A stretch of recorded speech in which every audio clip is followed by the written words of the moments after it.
بسم الله الرحمن الرحيم.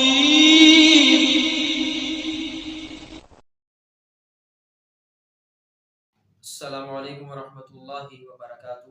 الحمد للہ رب العالمین والصلاة والسلام علی رسول اللہ، اما بعد.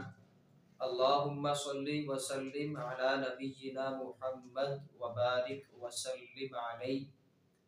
آج انشاءاللہ العزیز اللہ سبحانہ وتعالی کی توفیق سے میں آپ احباب کے سامنے 13 پوائنٹ ذکر کروں گا کہ ہم نے رمضان المبارک کیسے گزارنا ہے. اور یہ 13 پوائنٹ الحمدللہ صحیح احادیث کی روشنی میں ہے. اللہ پہلے مجھے پھر آپ کو عمل کرنے کی توفیق عطا فرمائے. پہلا پوائنٹ کہ سحری کرنا. سحری کے متعلق صحیح بخاری کے اندر روایت موجود ہے. حضرت انس بن مالک رضی اللہ تعالیٰ عنہ اس حدیث کے راوی ہیں. رسول اللہ صلی اللہ علیہ وآلہ وسلم نے فرمایا کہ سحری کھایا کرو، اس میں برکت ہے. تو ہم نے اب یہ نیت کرنی ہے، تہیہ کرنا ہے کہ ہم نے سحری اس رمضان میں اللہ کی توفیق سے نہیں چھوڑنی. ہم نے سحری کھانی ہے، چاہے ہمیں بھوک ہے نہیں ہے. ایک پانی کا گھونٹ پی لیں، آدھی کھجور کھا لیں، برکت لازمی لینی ہے. تو اس رمضان میں ہم نے سحری نہیں چھوڑنی. اللہ کے نبی صلی اللہ علیہ وآلہ وسلم فرماتے ہیں سحری کھایا کرو، اس میں برکت ہے. تو انشاءاللہ ہم نے اس رمضان میں اللہ سبحانہ وتعالی سے برکت لینی ہے. دوسرا پوائنٹ فجر کی 2 سنتیں ہیں. اس کی راویہ حضرت اماں جی عائشہ طاہرہ طیبہ صدیقہ محدثہ حافظہ سلام اللہ علیہا ہیں. وہ روایت کرتی ہیں رسول اللہ صلی اللہ علیہ وآلہ وسلم نے فرمایا کہ فجر کی دو سنتیں ہیں، فجر کی 2 سنتیں دنیا وما فیہا سے بہتر ہیں. دنیا اور دنیا کے اندر جو کچھ بھی ہے ان تمام چیزوں سے بہتر فجر کی 2 سنتیں ہیں. تو ہم نے ان 2 سنتوں کو بھی نہیں چھوڑنا. ہم نے فجر کی نماز سے قبل 2 سنتیں اللہ کی توفیق سے ادا کرنی ہیں. دنیا وما فیہا، دنیا اور جو کچھ اس میں ہے ان تمام چیزوں سے بہتر فجر کی 2 سنتیں ہیں. اس حدیث کو امام مسلم رحمۃ اللہ علیہ تعالی اپنی صحیح مسلم کے اندر نقل کرتے ہیں. تو پہلا پوائنٹ سحری اور دوسرا پوائنٹ فجر کی 2 سنتیں ہم نے نہیں مس کرنی اللہ کی توفیق سے. تیسرا پوائنٹ ہے فجر کی نماز جو ہے وہ باجماعت ادا کرنا. سیدنا جندب بن عبداللہ رضی اللہ تعالیٰ عنہ روایت کرتے ہیں رسول اللہ صلی اللہ علیہ وآلہ وسلم نے فرمایا کہ جس نے صبح کی نماز پڑھی اس کا ذمہ اور حفاظت اللہ کے پاس ہے. اس کی حفاظت، اس کا ذمہ دار اللہ ہے. کس کا؟ جس نے فجر کی نماز جماعت کے ساتھ ادا کی. اگر میں اور آپ چاہتے ہیں کہ ہم جادو، جنات، حاسدین کے حسد سے، نظر بد سے، لالچ سے، آنے والے برے وقت سے، بیماریوں سے، تمام آفات مصیبتوں سے بچ جائیں تو فجر کی نماز جو ہے وہ ہم ادا کر کے اللہ کی حفاظت میں جا سکتے ہیں، اللہ کی ذمہ ہم سپرد ہو سکتے ہیں. اس حدیث کو امام مسلم رحمۃ اللہ علیہ تعالی اپنی صحیح مسلم کے اندر نقل کرتے ہیں. تو تیسرا پوائنٹ کہ فجر کی نماز جو ہے وہ جماعت کے ساتھ ادا کرنی ہے. جماعت کے ساتھ ادا کرنے کی فضیلت کیا ہے کہ نبی صلی اللہ علیہ وآلہ وسلم فرماتے ہیں کہ فجر کی نماز، صبح کی نماز ادا کرنے والا اللہ کے حفظ و امان میں، اللہ کے ذمہ، اللہ کی حفاظت میں ہوتا ہے. تو تو اللہ سبحانہ و تعالیٰ مجھے اور آپ کو بھی اپنے اپنے حفاظت میں رکھے، اپنے حفظ و امان میں رکھے۔ اس کے بعد چوتھا پوائنٹ نماز اشراق ہے۔ حضرت انس رضی اللہ تعالی عنہ روایت کرتے ہیں، رسول اللہ صلی اللہ علیہ وآلہ وسلم نے فرمایا کہ جو بندہ فجر کی نماز پڑھ کے اشراق تک، سورج طلوع ہونے تک ذکر اذکار کرتا رہتا ہے، ذکر اذکار کے اندر وہ بندہ مشغول رہتا ہے، پھر جب سورج طلوع ہوتا ہے تو وہ 2 یا 4 رکعتیں ادا کرتا ہے۔ نبی مکرم جناب محمد رسول اللہ صلی اللہ علیہ وآلہ وسلم فرماتے ہیں کہ اس بندے کو حج عمرے کا پورا ثواب دے دیا جاتا ہے۔ یہ بات نبی صلی اللہ علیہ وسلم نے 3 دفعہ کہی کہ جو بندہ نماز فجر ادا کر کے اپنی جگہ پہ بیٹھا رہتا ہے، مسجد کے اندر بیٹھا رہتا ہے، ذکر کرتا رہتا ہے، اذکار کرتا رہتا ہے، پھر سورج طلوع ہوتا ہے، وہ 2 یا 4 رکعتیں ادا کرتا ہے، نبی صلی اللہ علیہ وسلم فرماتے ہیں کہ اس کو پورے حج اور عمرے کا ثواب مل جاتا ہے، دیا جاتا ہے۔ اس حدیث کو امام ترمذی رحمۃ اللہ علیہ تعالی اپنی سنن کے اندر نقل کرتے ہیں۔ اس کے بعد 5واں جو پوائنٹ ہے وہ روزمرہ کے کام کاج ہے۔ ہم نے روزہ بھی رکھنا ہے اور کام کاج بھی کرنے۔ اگر کوئی بندہ سمجھتا ہے کہ میں روزہ رکھ لوں پھر کام کروں تو روزہ کمپلیٹ کرنا مشکل ہے، تو میں اس بندے کو یہ مشورہ دیتا ہوں کہ بھائی آپ وہ کام 1 ماہ کے لیے اللہ کی رضا کے لیے چھوڑ دیں۔ وہ کام جو آپ کو روزہ نہیں رکھنے دیتا، مشقت میں ڈال دیتا ہے، اس کام کو اللہ کے لیے 1 مہینے کے لیے چھوڑ دیں۔ اب یہاں پہ سوال ہوگا کہ کھائیں گے کہاں سے، پیئیں گے کہاں سے، کپڑے کہاں سے لیں گے؟ تو اللہ قرآن میں فرماتا ہے کہ وَمَا مِن دَابَّةٍ فِي الْأَرْضِ إِلَّا عَلَى اللَّهِ رِزْقُهَا، کہ زمین کے اوپر جتنے بھی چوپائے ہیں، جاندار ہیں، ان کا رزق میرے ذمہ ہے۔ اور اسی طرح سورۃ طلاق 28ویں سپارے میں اللہ فرماتا ہے وَمَن يَتَّقِ اللَّهَ يَجْعَلْ لَهُ مَخْرَجًا وَيَرْزُقْهُ مِنْ حَيْثُ لَا يَحْتَسِبُ، جو اللہ سے ڈر جاتا ہے اللہ اس کے لیے راستے کھول دیتا ہے اور رزق وہاں سے دیتا ہے جہاں سے انسان سوچ بھی نہیں سکتا۔ اب جو اللہ سے ڈر کر 1 مہینے کے لیے اپنا وہ کام چھوڑ دیتا ہے جس کام کی وجہ سے اس کا رمضان مبارک کا جو مہینہ ہے وہ متاثر ہوا ہے، وہ چھوڑ دیتا ہے، تو انشاءاللہ اللہ سے بندے کو کسی بھی چیز سے محروم نہیں رکھے گا۔ تو اگر ہم ایسا کرتے ہیں تو انشاءاللہ اللہ سبحانہ و تعالی ضرور اس سے اچھا، اس سے بہترین نعم البدل عطا کرے گا۔ اس کے بعد 6واں پوائنٹ ہے کیلولا۔ کیلولا کہتے ہیں دوپہر کو سونا، ظہر سے قبل کچھ دیر آرام کرنا۔ صحیح مسلم میں روایت موجود ہے، نبی صلی اللہ علیہ وآلہ وسلم فرماتے ہیں تمہاری ذات کا بھی تم پر حق ہے، تمہاری ذات کا بھی تمہارے اوپر حق ہے، یعنی کہ کچھ دیر آرام کرنا۔ نبی صلی اللہ علیہ وسلم فرماتے ہیں تمہاری ذات کا تمہارے اوپر حق ہے، یعنی کہ آرام کرنا چاہیے، سکون کرنا چاہیے۔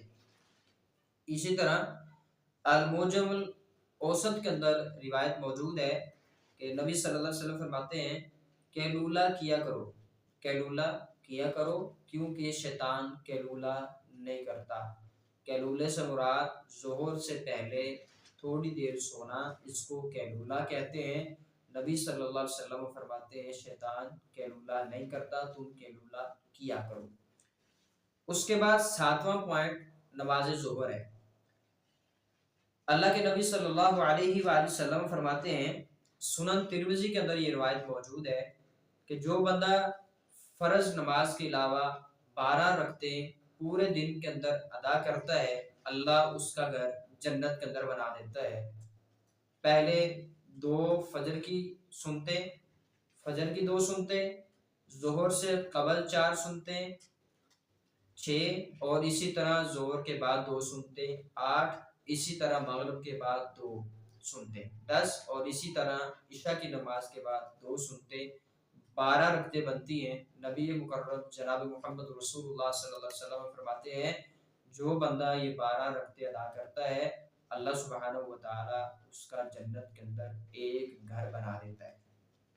اس کے بعد ایک سنن ترمذی کے اندر یہ بھی روایت موجود ہے، نبی صلی اللہ علیہ وسلم فرماتے ہیں جو بندہ نماز ظہر کے بعد 4 رکعتیں ادا کرتا ہے، نماز ظہر کے بعد 4 رکعتیں ادا کرتا ہے، اللہ سبحانہ و تعالی اس بندے کے اوپر جہنم کو حرام کر دیتا ہے، یہ بندہ جہنم میں نہیں جائے گا۔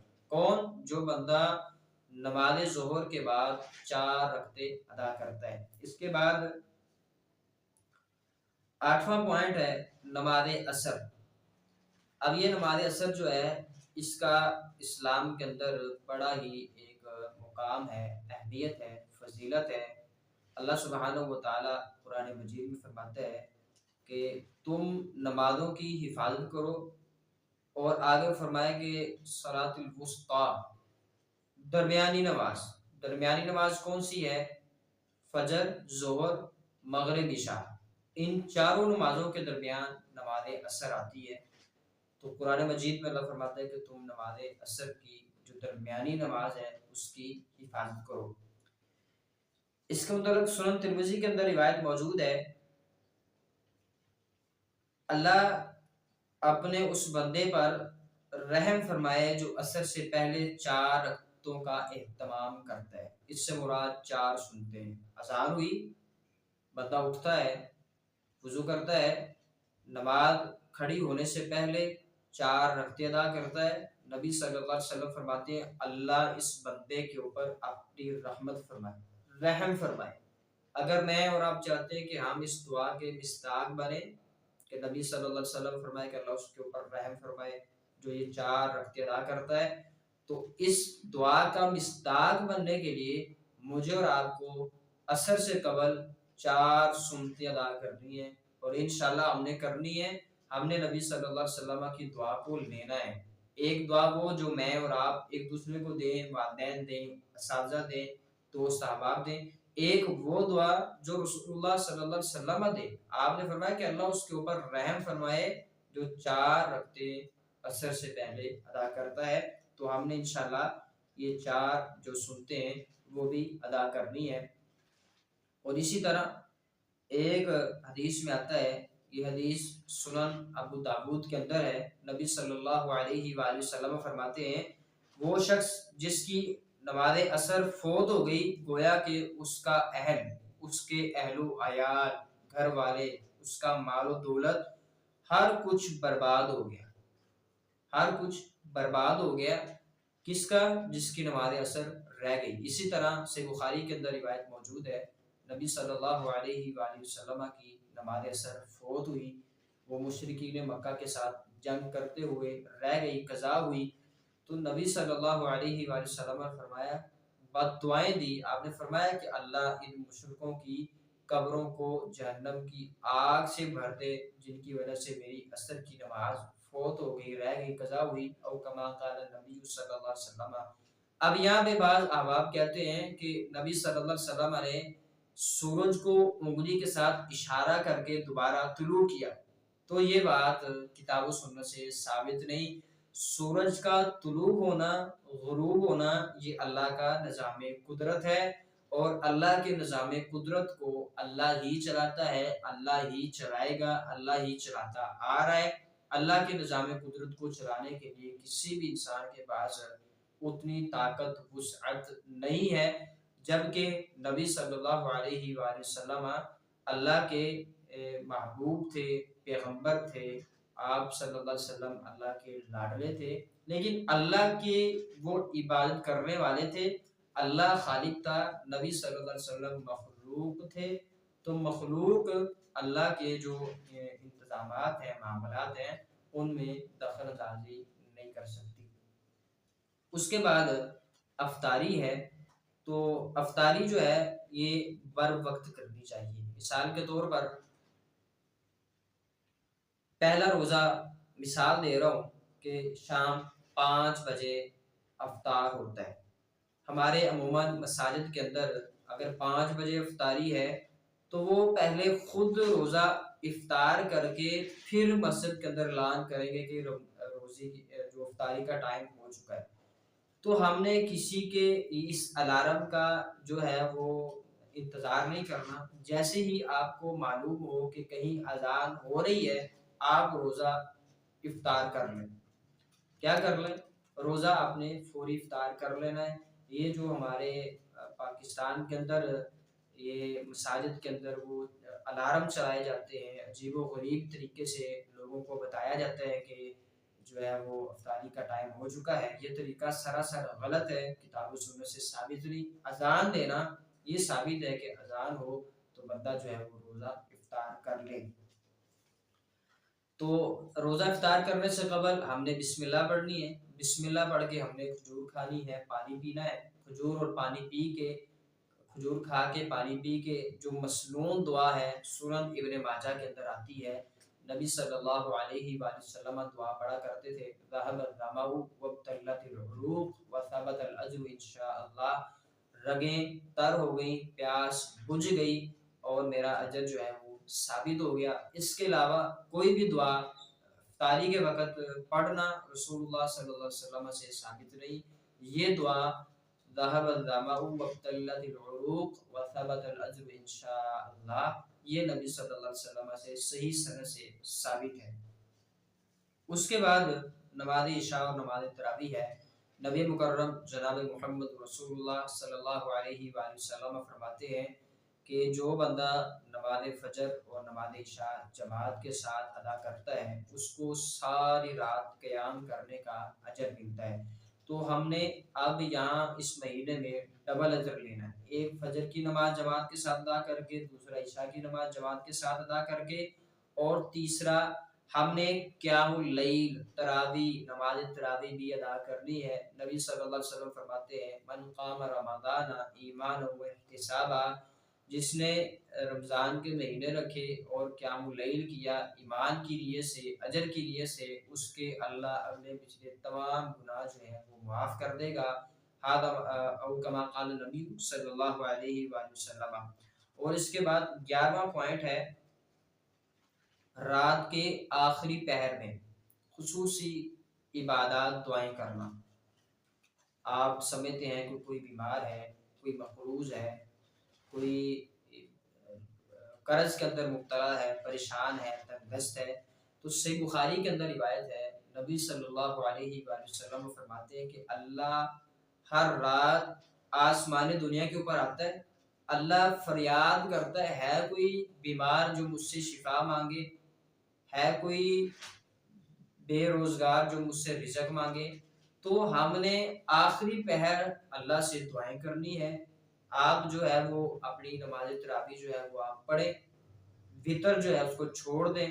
جو اب سحری مثال کے طور پر 3 بجے ٹائم شروع ہوتا ہے تو آپ 2 بجے اٹھیں، وضو کریں، فریش ہو کے آپ 2:15 2:30 بجے صلی رسول پہ کھڑے ہو جائیں، وطر پڑھیں. وطر پڑھ کے آپ اللہ سے شفا مانگیں، آپ اپنی حاجات بیان کریں، آپ کے جتنے مسائل ہیں آپ اللہ کے سامنے بیان کریں، اور اس کے بعد آپ سحری کریں. اللہ سبحانہ و تعالی انشاءاللہ آپ کو ضرور آپ کی مانگی ہوئی دعائیں جو ہیں ان کا آپ کو ضرور ثمر دے گا. اس کے بعد 12واں پوائنٹ جو ہے فارغ اوقات کیسے گزارنے. مثال کے طور پر ایک بندہ ہے وہ کام پہ نہیں جاتا، یا وہ 1 مہینہ جیسے میں نے بتایا کام کو چھوڑ دیتا ہے، یا پھر اس کا کام ایسا ہے کہ وہ اس میں بسا اوقات فری بھی ہو جاتا ہے. تو ایسے بندے کو چاہیے کہ وہ اللہ کا ذکر کرتا رہے، اللہ کا ذکر کرتا رہے. صحیح بخاری کے اندر روایت موجود ہے نبی صلی اللہ علیہ وسلم ہر وقت اللہ کا ذکر کرتے رہتے تھے، ہر وقت اللہ کا ذکر کرتے رہتے تھے. تو ہم نے بھی اللہ کی توفیق سے انشاءاللہ جب بھی فری ہونا ہے ہم نے اللہ کا ذکر کرنا ہے، بھرپور فائدہ اٹھانا ہے اس مہینے سے، اس رمضان مبارک کی گھڑیوں سے. اللہ سے ہم نے گڑ گڑا کر دعائیں کرنی کہ اللہ ہمارے رکھے ہوئے روزے، سحری کروانا، افطاری کروانا، یہ سارے معاملات جو ہے وہ اپنی بارگاہ میں قبول فرما لے۔ اس کے بعد آخری پوائنٹ کہ اس کے اندر ہم آپ کو چند اعمال بتائیں گے، جیسا کہ مثال کے طور پر کسی کو سحری کروانا، کسی کو افطاری کروانا۔ اگر اللہ نے استطاعت دی ہے تو آپ اس مہینے میں عمرہ کریں۔ نبی صلی اللہ علیہ وسلم فرماتے ہیں جس نے رمضان میں عمرہ کیا گویا کہ اس نے میرے ساتھ حج کیا۔ اگر آپ کو اللہ نے استطاعت دی ہے تو آپ عمرہ کریں، لوگوں کو سحری کروائیں، افطاری کروائیں، صدقہ کریں، خیرات نکالیں، لوگوں کو ترغیب دلائیں، کثرت کے ساتھ قرآن پڑھیں، اللہ کا ذکر کریں، اور پھر جب روزوں کا اختتام ہو عید سے پہلے پہلے حقداروں کو ان تک ان کا حق پہنچائیں، یعنی کہ آپ فطرانہ بھی ادا کریں۔ تو فطرانہ جو ہے اس کے اوپر بھی ہم انشاءاللہ العزیز آخر میں بتائیں گے کہ فطرانہ کن کن لوگوں پر فرض، واجب ہے، مستحب ہے۔ تو اس میں مختصر بتا دوں کہ فطرانہ جو ہے وہ ہر جو مسلمان ہے اس کے اوپر دینا مستحب ہے، واجب ہے، فرض ہے۔ اگرچہ آپ کے گھر میں مہمان آئے ہیں تو آپ کی ذمہ داری ہے ان کا فطرانہ ادا کرنا۔ تو فطرانہ جو ہے یہ بھی ہم نے اللہ کی توفیق سے رمضان مبارک کے اختتام پر اور عید الفطر سے پہلے پہلے ہم نے ادا کرنا ہے۔ جو کچھ بیان کیا اللہ پہلے مجھے پھر آپ کو عمل کرنے کی توفیق عطا فرمائے۔ جو کمی کوتاہی رہ گئی اللہ وہ درگزر فرمائے، معاف فرمائے۔ ھذا ما کان عندی واللہ اعلم بالصواب۔ السلام علیکم ورحمۃ اللہ وبرکاتہ۔